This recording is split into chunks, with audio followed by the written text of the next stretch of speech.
Hi, this is Berkowitz. I feel like I say this every time, and I always mean it. I'm here with a dear friend, a man I respect enormously, a man who's working double overtime to bring the Geula, to bring the final redemption. This is Rabbi Thank Harry you. Moskoff. He just to show you that I'm not just saying I like him. This is his Thank book. you. Okay, this is his first book called The Ark Report. Um, Everyone who says I don't want to name names, but there are people out there who lie about their search for the Arona Brit, for the Holy Ark of the Covenant, and they don't know. Rabbi Harry, he knows, and he's done the research, and he knows the sources. He's even gotten his hands dirty, um, Yeah, which for sure. which makes me triply happy to say that he's just released a new book on Amazon called The Vatican and Me: Unlocking the Divine Treasures Inside Our Divine Heritage. And it just came out. I'm going to run out and get it really soon. And this is about his personal experiences as the director of the Museum Exchange Jewish Heritage Project. He's been directing it over 3 years at the Vatican in Rome. And if we start talking about the Vatican and Geula and the redemption, a lot of people are going to jump to conclusions, and I want to say right here, we are not working on bringing out the holy vessels, but we may be a few steps before that. So Harry, first of all, tell me what your new book is about. Okay. Hi, everybody. And thank you very much, Eliyahu. You're very great friends, and you're always the first, thank God, to interview me over the years, many, many years. And there's a lot of great stuff we've gone over together, Yeah. really novel things. And it's really a pleasure and an honor. Thanks for having me on your show, on your program.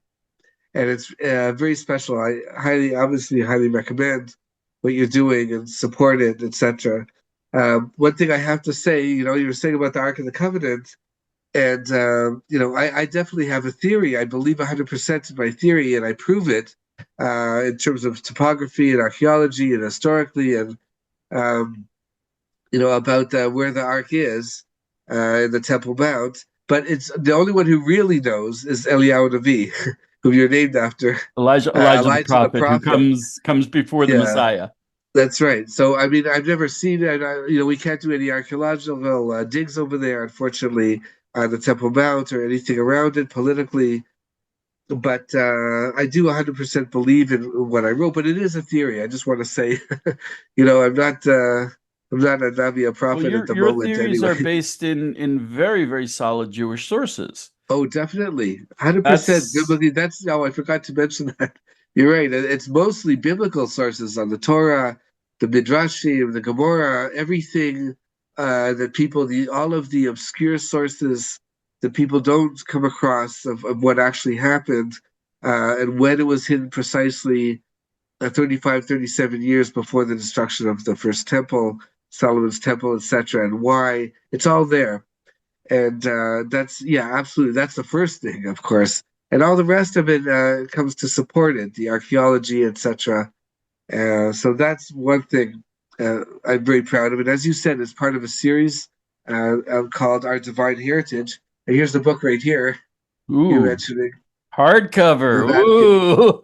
Yeah, there I'm it gonna is. get me one of those. The Vatican and me. You can have a copy. I'll give you a copy. You're so sweet. You're so Autographed. sweet. Anybody who wants that, by the way, autographed copy can contact me through my website, which is I'll be Harry. posting the link to your website and to the Thank you. Amazon page. Thank you very I much. want people to hear more about this. So, what is it? What is it that the Vatican? I mean, there's been a enormous speculation for 2,000 years about what's in the Vatican. Some of it is like, I mean, you look at the Arch of Titus in Rome, and you see them carrying away the temple menorah, Right. temple implements, and you're like, well, that's a pretty good clue, you know. But but so has the Vatican admitted that they've had the temple utensils? Yeah. Okay. So that's a doozy. It's a big question, and A it's a huge very question. important one. Why? Because for many centuries, many, like thousands of years, okay, the Vatican has just flatly denied the Pope, etc., having anything until proven otherwise. Until very recently, where now the things have changed a little bit, but any little change at the Vatican is significant. And now they neither confirm nor deny having Wow. these things. And one of the reasons is due to people like me that actually provide proof in many ways that these things, and it's not just me. I mean, the technology nowadays can, you have a satellite imaging, and you have subsurface mapping, all these things that can tell you right away, go down, into these places at the Vatican or here in Yerushalayim, and look at a field and say, okay, there's something there. You know what I mean? There's not much you can hide nowadays Right. technologically, and they know that. So if they haven't confirmed the temple utensils, what have they confirmed? Well, the same thing applies. What they confirm is what they show essentially, which is only about 25% of what they actually have. Now, if you've been to the Vatican Museum, have you been there? I don't know if you've. I've never been there, but I mean, I read about the Vatican archives. People have no idea what the Vatican archives, first of all, are huge. For They have sure. they have they have in quantity, it's huge, and also the age For and the sure. if it's coming from the Vatican, you can't say it's fake. It's the real deal. Right. Right. And they have things going back more than 2,000 years. Yeah. Easy. In So, fact, it's really the history of humanity that they yeah, have there, and what they show above is only 20 to 25% of what they actually have in the old storage galleries below, which are literally kilometers of corridors. Some of them I mentioned. I have two chapters about that, chapter 4 and 5, with believe it or not, firsthand stories, accounts of people that have, one person in particular, which I met and I actually interviewed. The story happened about 40, 50 years ago. True story. And now he's no longer with us, unfortunately, but a very reliable source. And what happened to him and his whole incredible experience of what he saw and what he did. And I wanted to include that in my first book, in the Ark Report, but I wasn't sure how, if it was the right time, or well, how people would accept it. I didn't want to be in trouble with the Vatican, and not wake up the next morning or right. something, Well, not you only know. that, the Vatican, the Ark report was published in 2016. Is that correct? 2014, 2014. I the guess I got first the later edition, right? edition. And So that was about 10 years ago. 2014, the whole relations between Israel and the Vatican were very, very different. That's right. So, Excuse me, that's exactly right. Shimon Peres was uh, was leading that. Of course, it makes sense.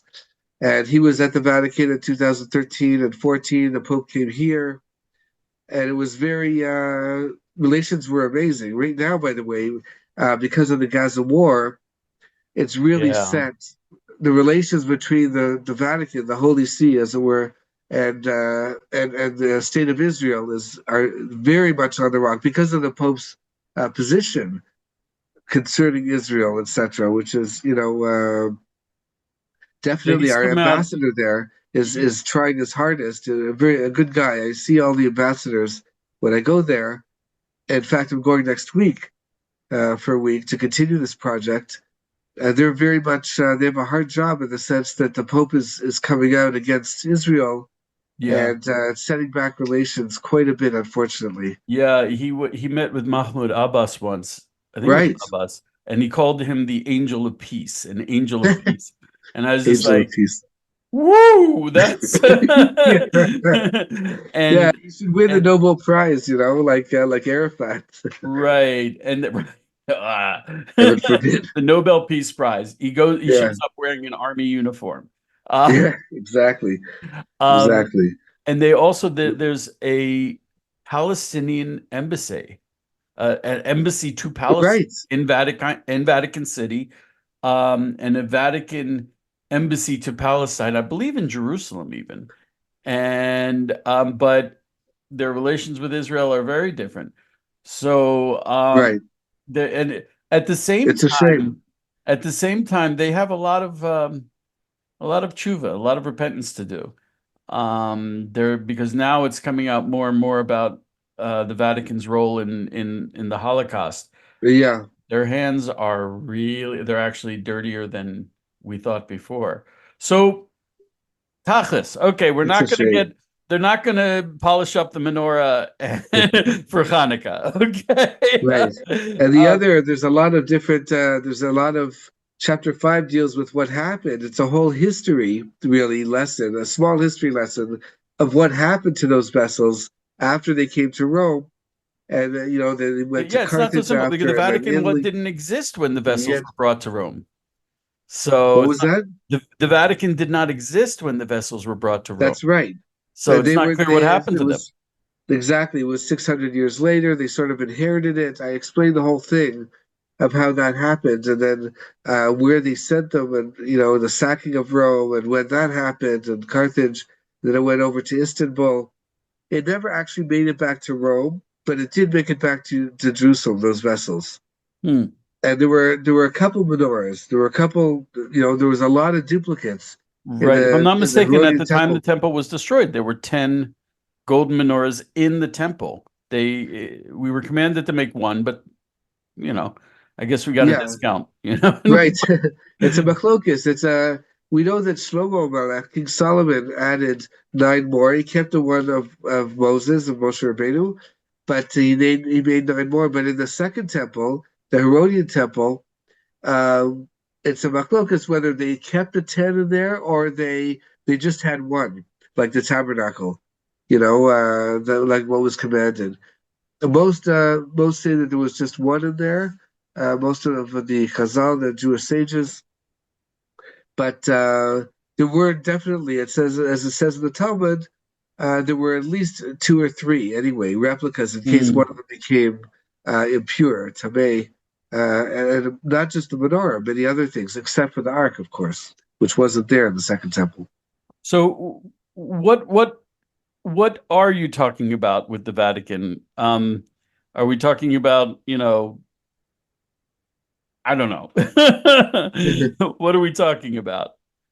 Okay, so what we're talking about is essentially antiquities, Jewish and Christian antiquities that were in the Byzantine era, which was about 600 years after the destruction of the temple. There were a lot of Jews living in Constantinople. That whole Byzantine was an empire for about 1,000 years, very powerful, half the world they controlled. And the first Latin emperor, Baldwin I, who was a knight before that, he became emperor in the early 13th century, 1204, and he basically was able to, during the Fourth Crusade, he was able to compile a huge amount of Byzantine Jewish artifacts, like antiquities, and same with Christian, of course.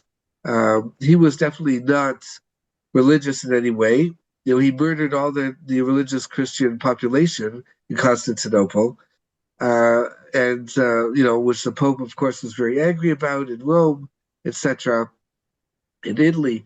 But he did that because one of the things he wanted to collect a huge amount of priceless antiquities. In fact, some of this stuff, most of it's Christian, but some of it mixed in there is Jewish, and it's very, very obviously priceless. But one of the things that are in this collection is really the Jewish roots of Christianity. It goes back that far.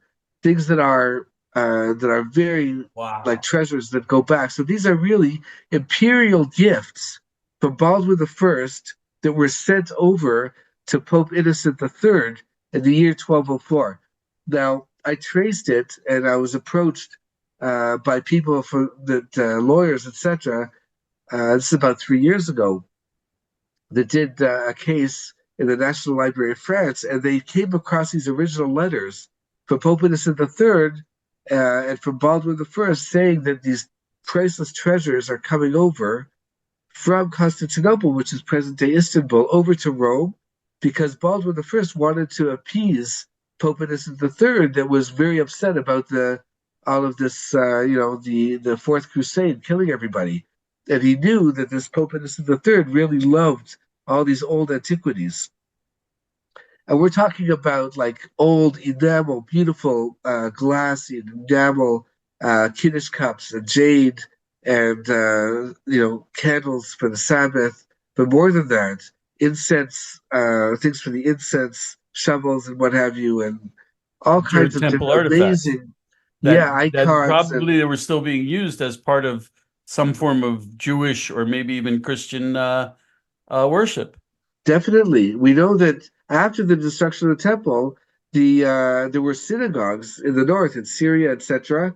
That actually part of the service, the daily worship and service, was bringing incense, just as a member, as like a, not the exact same incense that was in the temple, because that's we're forbidden Forbidden. to make that, but something similar, and that extended into from Syria, and also it's basically Sephardic heritage going back, over 1,000 years, 1,200, 1,400 years to the 14th century, and way back even before that, 10th, 9th, 8th century, things that have never been seen before. So the what happened was the Pope ended up getting a lot of this, and over the centuries, the medieval, times, it became, and I traced it exactly through different historians, coming over to the Vatican slowly, even in modern times, in the 50s and the 60s, and even the 1970, that was the last shipment from where it was being kept originally in the Lutheran, St. John the Lutheran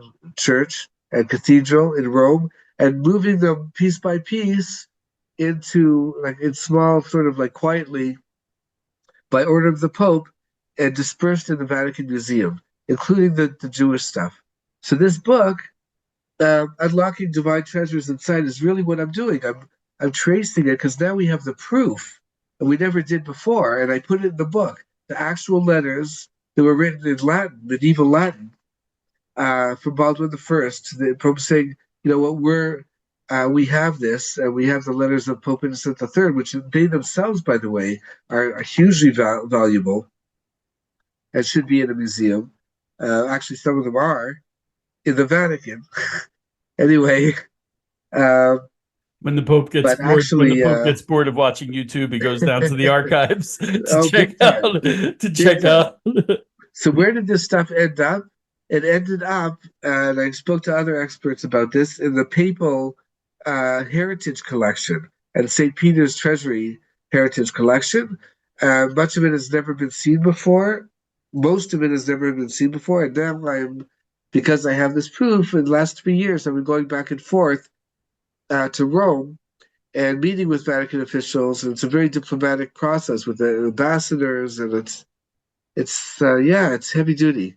Yeah, this is what we Well, I call shouldn't dancing say. through the minefield. It Yeah, sounds like, if you get the wrong person a little bit like, oh goodness, how dare you say that to me? Then huge doors slam shut. You know, yeah. and So far, that would so be good. it. It's So been thank God. diplomatic. We haven't. Thank God. It's interesting that it's happening when it's happening. Yeah, Because absolutely. The timing. definitely, you know, these are unprecedented things that are taking place. For my Jewish viewers, if I'm not mistaken, there's a lot of old Jewish, like old Talmuds with different parts that were redacted, a lot of old sources, that the way that there have been scholars who have been given access to that, but it's never really been presented to the public eye. So this could be huge in that level, just for Jewish scholarship. Well, it'll open doors. Yeah. If things go ahead, and there's a couple phases. Phase two is actually filming, restoring these items and filming them. I can only prove that there's about a dozen items there, the Jewish ones, but there are dozens, hundreds of Christian items there. And the first stage is to film it, and then afterwards to actually bring it out into a museum exchange. That's a program that I'm actually directing, called the Museum Exchange I mean, Jewish Heritage Program. if I was a Christian, I've spoken to a lot of Christians, Yeah, and um, the state of Israel has made them reassess or become curious yeah, about about the roots of Christianity in Israel, which is where it started. Um, right, and they become more curious about their roots and their history. And to be honest, when I speak to Christians, the history of early Christianity, right. fascinating. This is it. This Yeah, is this it. is it. This is the stuff. It Yeah. is fascinating, to be honest. It really is. And And it really sheds this a light this on what Christianity is, even more than the church. The church is like, it really says, right, this is Christianity. This is the first Christians. This was what Jesus created. And the church came later and different things happen, you know. right, So, right. so this is That's a good fascinating point. level. A very good point. And I myself am fascinated by that. Um, in fact, my most, I would say, and I didn't realize this. I didn't realize when I started, like for the first couple of years, I didn't realize there was any type of. I thought Christianity as a whole was sort of like united. I mean, I know there's a lot of different sects and stuff, but I had no idea that the Catholics, like the Greek Orthodox and Roman Catholics, and like the real conservative, um, element is completely different than the evangelic Oh, yeah. element, like a Oh, yeah. different religion almost. And I had no idea about that. And consequently, I found out that my biggest supporters and followers by far are the evangelic crowd, because they come up to me and they say, listen, it's interesting what you're doing. It's great, but we want to see our own heritage. Hmm. It's being, the Vatican, we're also Christians, and they're hiding it from us. Forget about the Right. Jewish stuff. Oh Where's my our gosh. stuff? Yeah. Like Yeah. the early Christian stuff that they have that I discovered here, and all of this stuff was tons of it was sent. This is Byzantine. It's like it's very precious, and like I said, it shows the Jewish origins of Christianity, and it hasn't been shown yet. And so a lot of Christian people, I'm talking about pastors and ministers, and people like Mike Huckabee, even you know, Sure. Yeah. all the way up, they come and they say, listen, we want you. Oh, how can I help you? We want lawyers, all kinds of people out of the blue. They're like, we want to see this. We want to see our own stuff, our own heritage. And that's what it's about. It's getting the heritage and bringing it out to the people. And we have a museum. Unfortunately, because of the war, the way relations are going, the Vatican is not really interested in bringing this stuff, even temporarily on loan to Tel Aviv, to museums here, although we have interest for the Adam Museum in Tel Aviv. But there is another museum which is very interested, called the Museum of the Bible in Washington. In Washington, D.C., sure. They have a lot of Great, beautiful artifacts, like new, real artifacts. yeah. So they actually have a Vatican room set aside for this type of thing, and they're very interested. Ooh. Yeah, and I would love to bring it there eventually. That's phase three, to actually bring the stuff over. And we have private funding. We have, it would be Amazing. such a huge redemption in a certain sense for these vessels, for these artifacts and antiquities, and, for everybody, for Christians and Jews. And that's why it's such a diplomatic thing. Yeah, I mean, for a Christian, it's like, okay, Judaism, we go back to the Mount Sinai. And by the time Christianity began, we were already getting ready to leave. And now we're back. But I mean, 2,000 years of history, um, if that's your spiritual heritage, I would really want to know a lot about that, as For much as I sure, can. to see it. Yeah. It's never been shown. Yeah. I mean, I wonder what what an evangelical Christian, let's say in Texas, would think if he sees a Christian Kiddush cup, for Shabbat, to do Kiddush on Shabbat. That would be like, Yeah, maybe yeah. maybe But I'm that's what doing we're the talking Friday about. night thing wrong. Maybe, or maybe That's I a should very good fix my point. Christmas. That's a very, I mean, I've never addressed that before, but now that you said it, That's yeah, we're going back to way back, like to the early, literally, we're talking about fourth century. You know what I Yeah, mean? yeah. Fifth, it's really, really fascinating, and no one's really done research on an academic level, which that's what I'm doing essentially So about this stuff because no one's ever seen it. yeah. No So one knows that much about it. So I don't want to take up too much of your time because you're getting ready for a big trip. Um, Yeah, I mean, and God bless you. I can't I imagine mean, thank anyone you. better to go dancing through the minefield and pluck out some holy objects. You're the Oh, man. But the question when I saw your new book, when I read about your first, I think I wrote about this 2 years ago when you first started this project. right. I'll put the links to the articles in the Oh, please, video for sure. people who are interested. In absolutely put the link to the book and your website. Thank you. But the I'm very happy that you'll be getting out Byzantine objects, Jewish and Christian.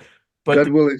the big question, do you think this is maybe cracking open the door just a tiny bit to bringing back the utensils for the third temple?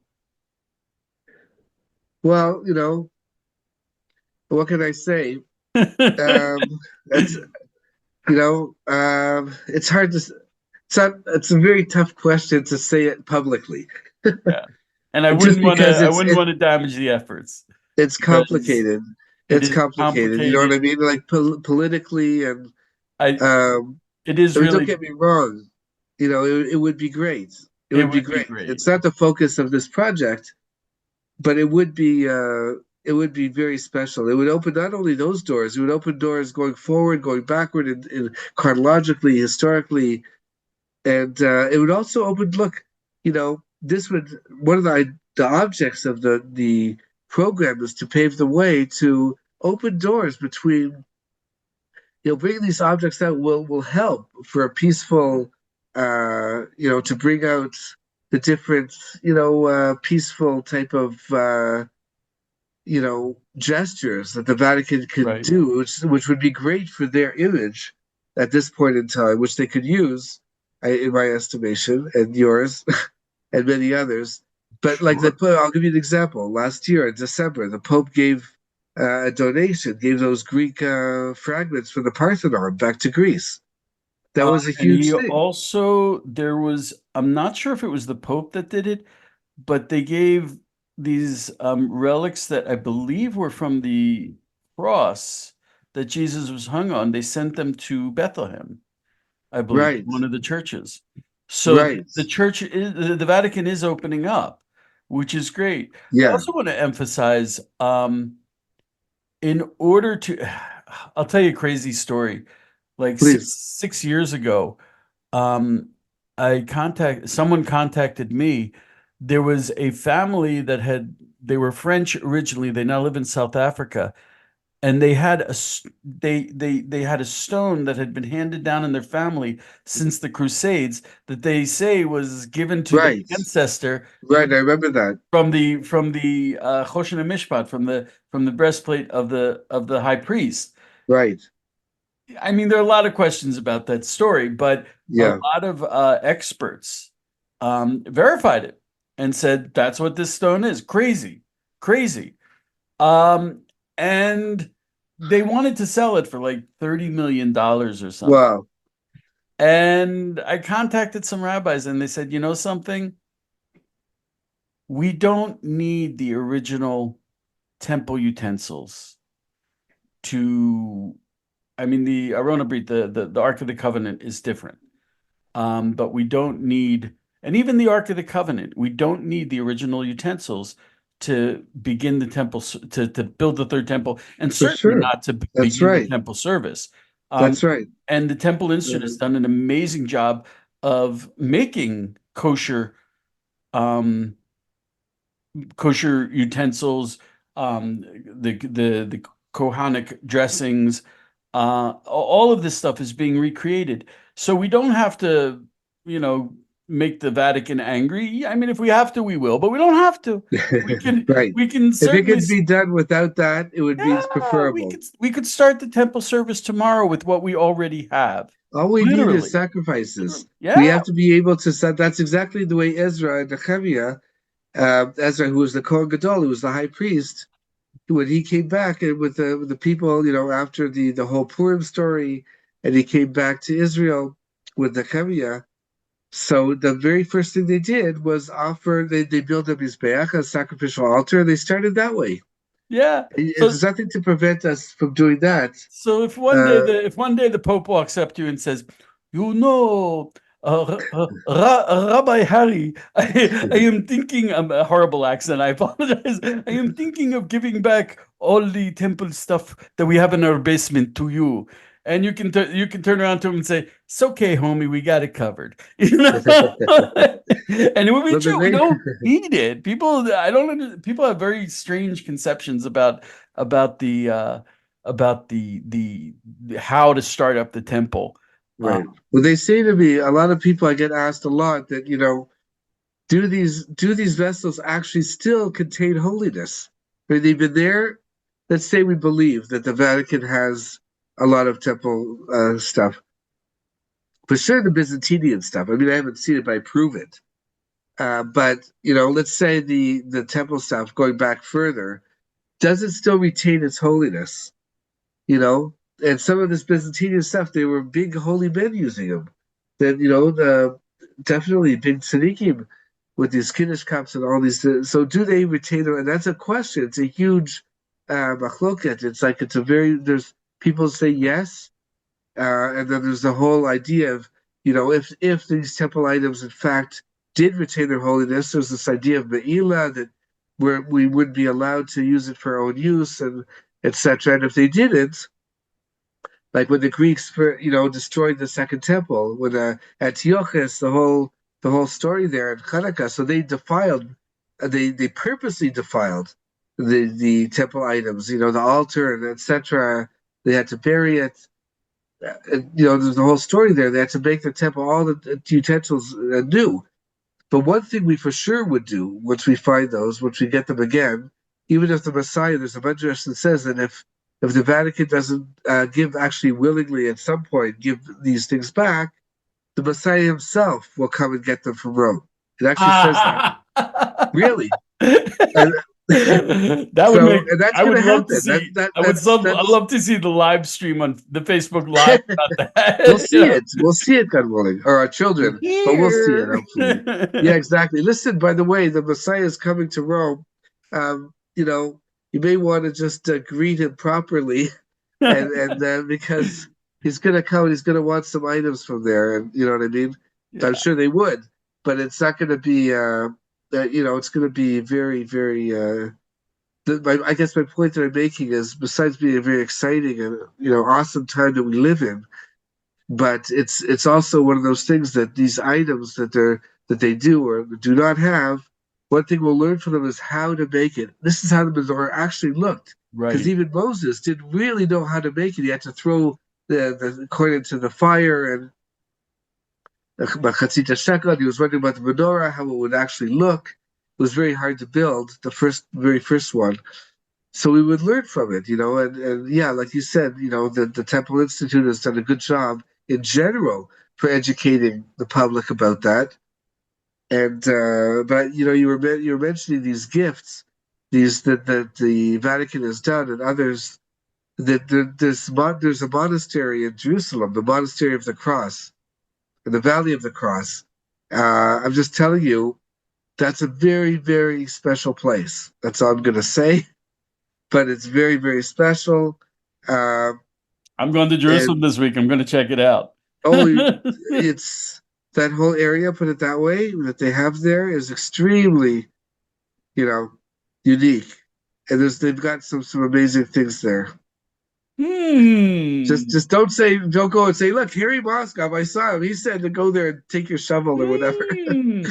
Don't quote me on that, but I'm giving you a hint, okay? Okay. I'm An going to check it out educated, and it's let you more know than an educated if I find guess, anything. put it that way. And it's coming from a Torah perspective as well. Right.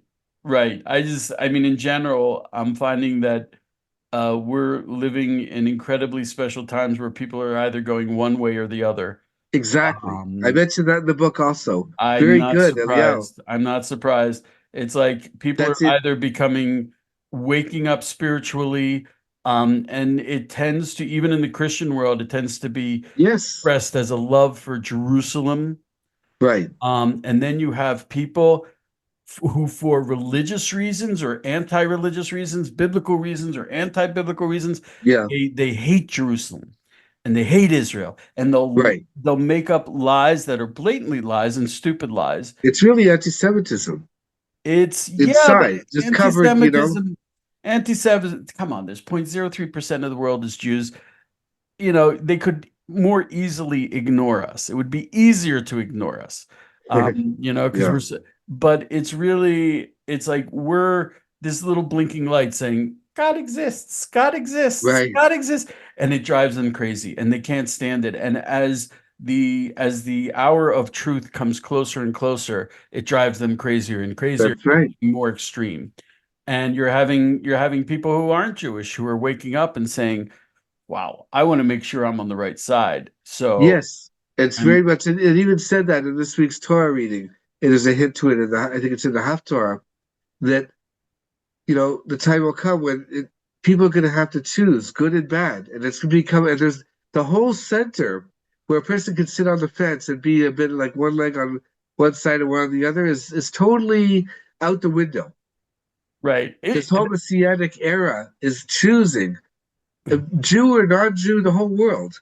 And What side are you going to be social on? media is gonna slam that home because people, the Messiah is gonna show up or Mashiach is gonna or whatever, and they're gonna be like, oh, no, no, no, no, I was really on the side of good. Well, but look at all these posts you said about this man being a woman, about killing babies, about all Right. this other stuff. What do you were on the good side about how you supported, from the river to the sea, and so you wanted to wipe out Israel, and now Jesus was a Palestinian, and you wrote all that stuff. What are you trying to pass yourself off right Right. now as a good person? And by the way, since you just mentioned that point very astutely, I'll say that that's another thing that we have to deal with, by the way. That's one of the reasons why the Vatican, I spoke with an old ambassador that actually set up the whole, he was architect of the first diplomatic dealings in the 90s between the Vatican and the State of Israel. He really designed the whole thing and opened up diplomatic relations. He told me that one of the reasons why the Vatican is, stalling, it's called diplomatic evasion officially, but one of the reasons is because they're thinking, what if we bring out the Byzantine stuff? The Christian Arabs are going to say this belongs to us.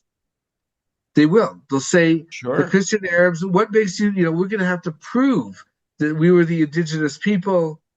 In Syria at that time, in Israel, and then it's one of those. It's political, and I never even thought of that in a million years. But there's over 1 million Christian Arabs that are Catholic in the Middle East, and I They had no think of idea. themselves as the first Christians, as the first Right. followers of Jesus. So they're gonna say, you know what, this stuff, Harry Moskoff's doing a great job, but like hand it over. And you're gonna have evangelicals saying, no way. I've And, also and I've also been told, I have a dear friend, Jim Barfield, oh yeah, who, right. who did Yeah, I the know him. Copper Scroll Project.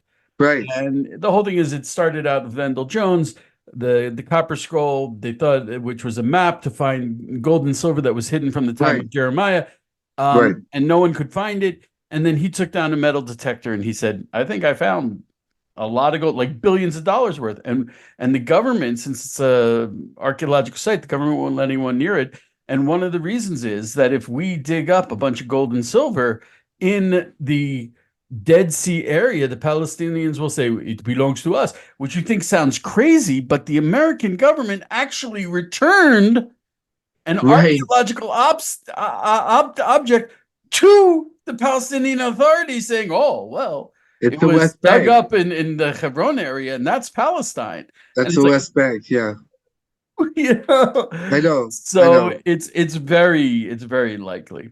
So Harry, I don't want to take up even more of your. No problem. I said we would. You said let's talk for 20 minutes, and I'm like, Harry, if I get you on the But phone, you it's know, I not gonna thoroughly, be 20 minutes. I thoroughly enjoy this. By the way, I It's just really I'm have. so glad. I I'm mean, so I always love talking to you. Yeah, I mean, buy the book, buy the other book, go to the website. This guy will blow your mind 20 different ways. It's thank you. God willing. he's on and searching for the stuff that's gonna change the reality of the world. And you're a lot closer to getting it than most everyone else. So, Harry, I can't thank you enough. Rabbi Harry, I Thank can't you. thank you enough. You No should problem. have overwhelming success when you go to the Amen. Vatican. Amen. Thank you. Okay. Be blessed. Thank And you. everyone, this is the real stuff.